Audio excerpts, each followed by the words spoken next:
All right, let's just dive right in.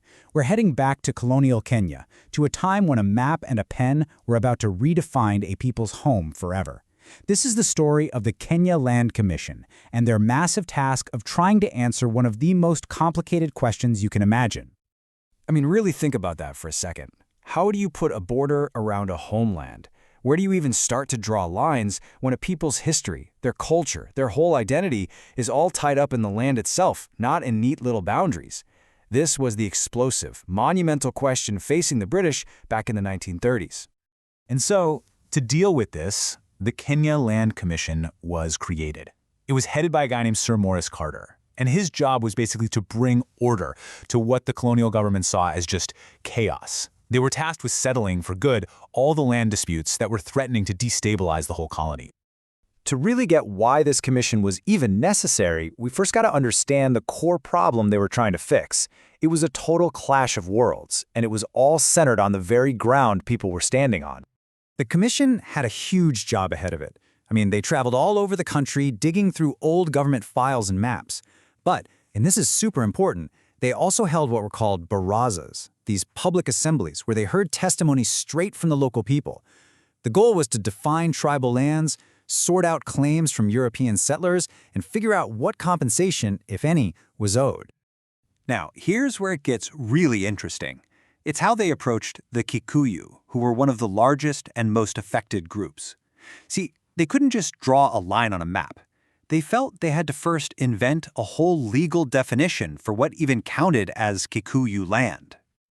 And this is the term they landed on: legitimate Kikuyu territory. It sounds all official, right? But look at the fine print.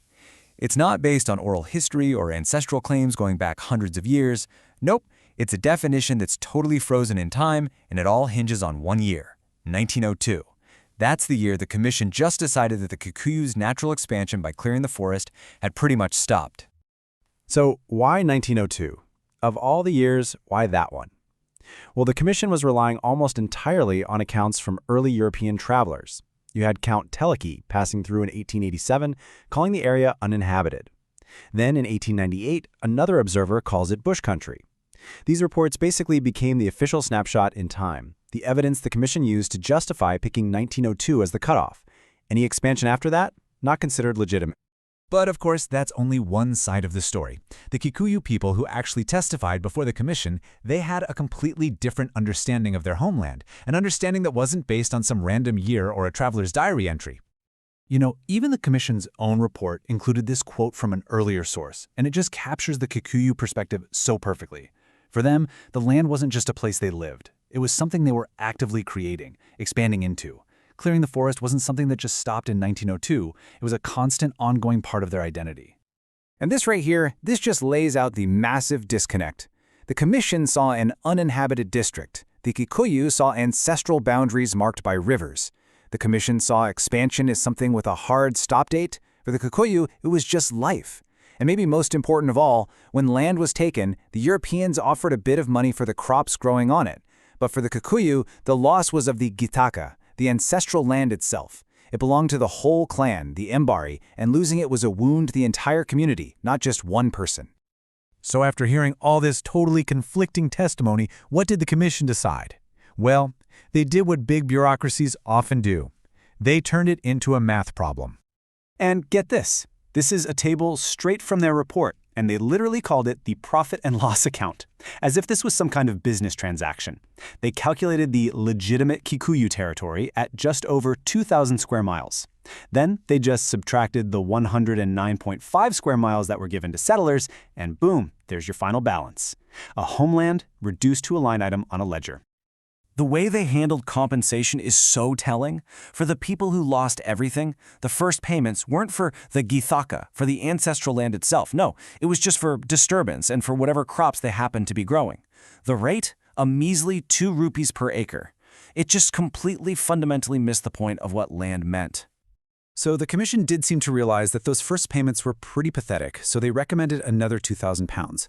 That was the grand total, in cash, that they suggested, and it was only supposed to go to a few specific families who had a recognized right to be there. But the main compensation, at least in their view, wasn't cash at all. It was more land. The Commission recommended that 21,000 acres be carved out of the official forest reserve and just added back to the newly defined Kikuyu Reserve. Now, all these calculations and recommendations, they weren't just ideas in some dusty report. No, they were turned into policies and, crucially, lines on a map that would go on to shape Kenya's future for decades. The final report was basically a detailed blueprint.